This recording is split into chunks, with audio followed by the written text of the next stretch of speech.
Good evening. I'm Solomon Miller.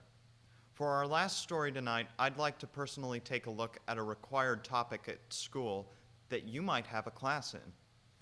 It concerns the greatest achievements of mankind, while also bringing to light some of the atrocities of our species.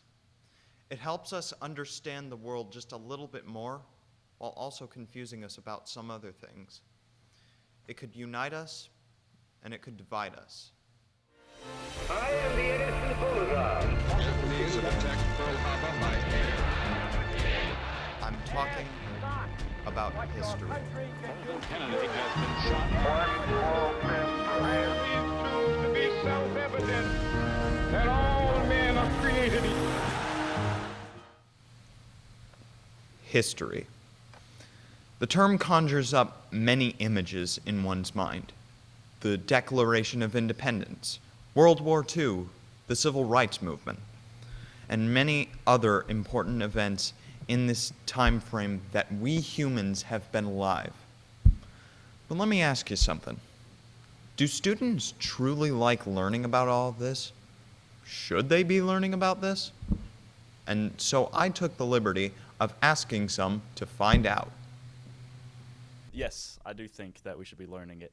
The justice system is very important, and I think lots of the stuff in that class is important. Some of the history classes, maybe not so much, but this one in particular, I do think it's important as United States citizens to understand what's going on in the law. I'm taking AP United States Government, and that has been very helpful. I've learned lots about the justice system and some of the weird but very interesting laws that go on in the United States.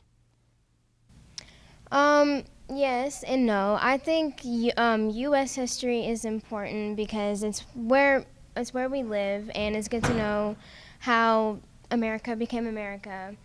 World history is okay. It is good to know about the rest of the world, but I think U.S. history is more important.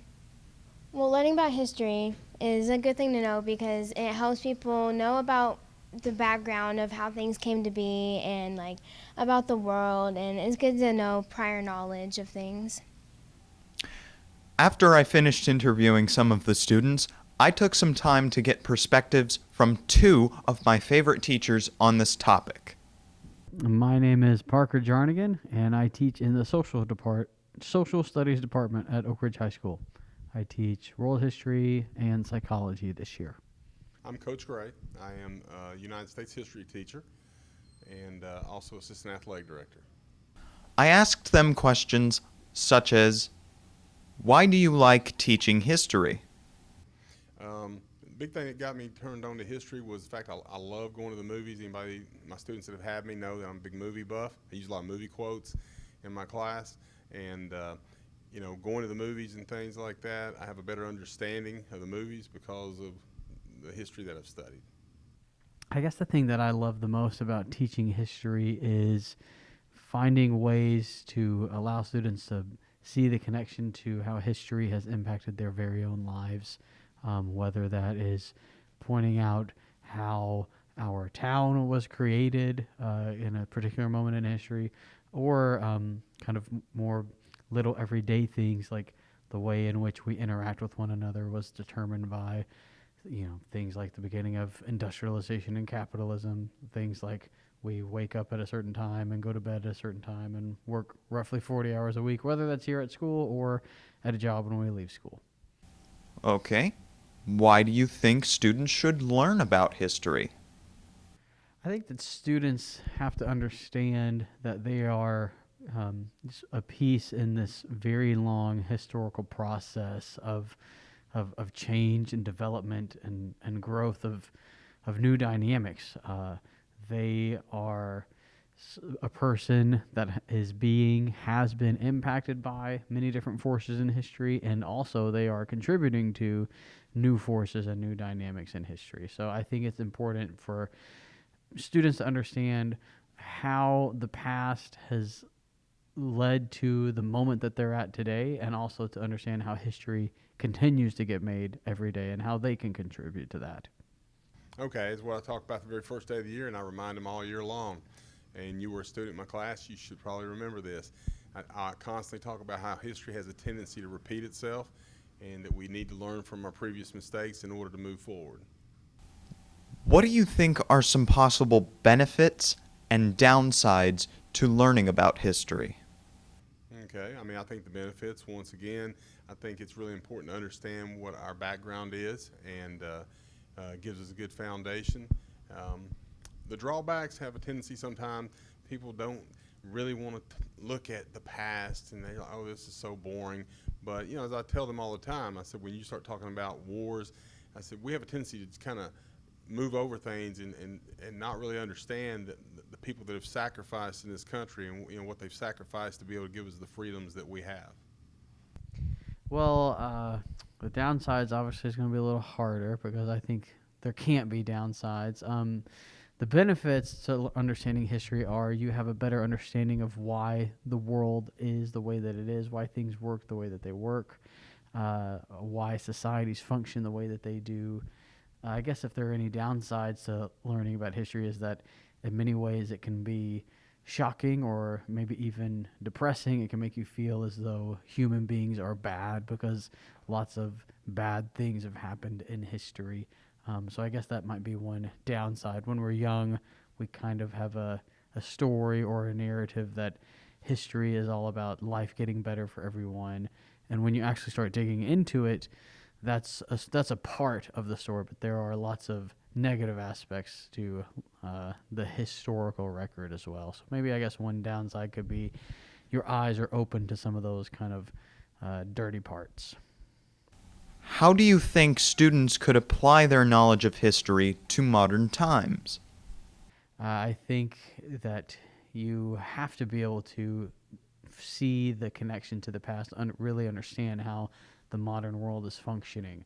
Right now we have states that are collapsing all across the globe. We have dictatorial leaders that are trying to grab on to power, whether it's in Turkey or Venezuela. We see things like the recent American pullout of Afghanistan has led to that country almost immediately being, reverting back to control by the Taliban. And it's really hard to make sense of why all those kind of crazy changes are happening. But if you look at what was happening in those places 10, 15, 20, 100 years ago, it's easier to see why events are unfolding the way that they are today. Well, I mean, I think when you look at it in your everyday life, they drive a car, understanding about, gas and energy crisis and those things. Also, like I said, I think in history, we look at our own personal lives and see some of the things that we've done in the past, as far as mistakes we've made, and in our own personal lives, and trying not to make those same mistakes. I think that's something that, you utilize really for the rest of your life. What do you think needs to be taught in all history classes? Well, I mean, I think, like I said, I think it's important that we look back at our history. I think it's really important to look at our presidents, look at our administrations, look at the positives they've done, the scandals that have been involved, look at the wars. I think all those things are very, very important. Our past in order to go to the present and to the future.